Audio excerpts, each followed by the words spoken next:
everyone, my name is Insal Kisti and I'm from batch 2022.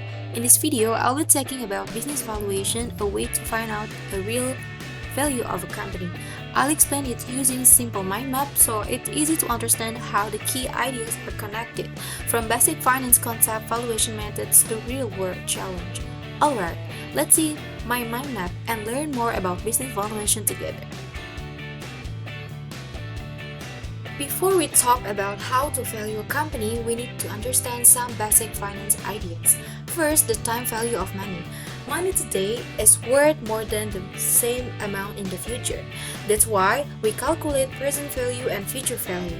Then we have a capital budgeting, which helps companies decide if a project is worth doing. We use tools like NPV, IRR, and payback period.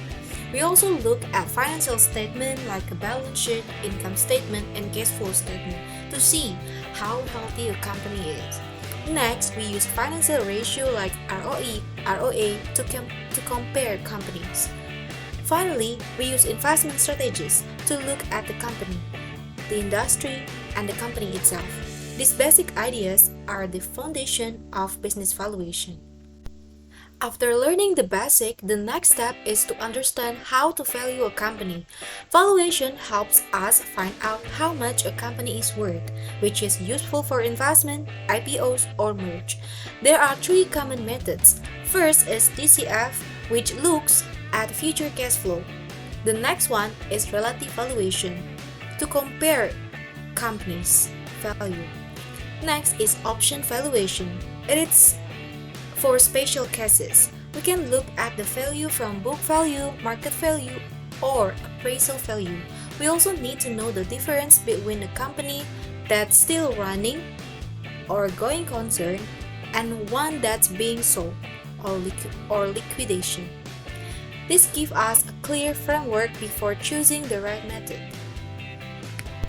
One simple way to value a company is relative valuation.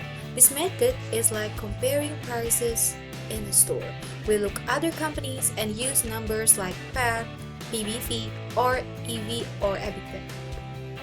It's fast, simple, and shows how the market values similar businesses, but it's not always accurate. If the market is wrong, the value might be wrong too. That's why we sometimes use a more detailed method, that is DCF. DCF, or discounted cash flow, focus on the company's real performance.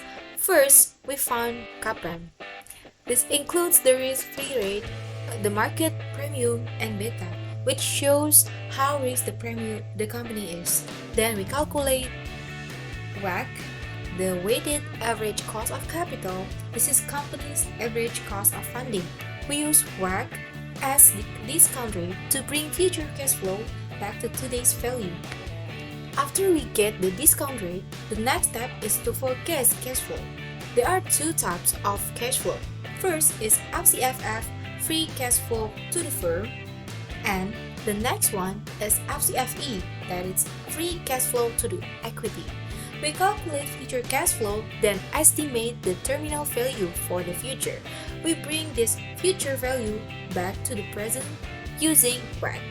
This gives us the company's intrinsic value, a value based on the company itself, not just market prices. In real life, valuation isn't always perfect. Sometimes prices depend on market height, not real performance. Startups often use different methods like the scorecard, venture capital, Berkes method, or risk factor summation. We also need to consider uncertainty and changing market conditions. That's why it's important to understand the real situation behind the numbers. All these topics are connected. Finance Basic give us the tools, valuation frameworks guide us, relative and DCF methods helps us to find the value, and real issue teach us how to think more carefully. In a group project, we practice this step on real companies. We calculate, discuss, and present to learn how valuation works in real world. At the end, business valuation is not just about numbers. It's not about understanding the story behind the numbers. When we know how value is created, we can make smarter decisions, and find good opportunities. Whether it's a bigger company or startup, good valuations start with a good understanding. So keep learning, keep practicing, and keep growing your financial skills because that's how real value is built. Thank you very much.